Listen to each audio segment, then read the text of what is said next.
Hello and welcome to this tutorial.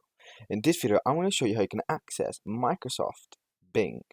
It has a new ChatGPT implementation into it, and we're going to try it. So you're going to type Microsoft Bing. You're going to press into the Bing, and here it is, your normal research facilities such as Google. So you can search whatever you want on the web.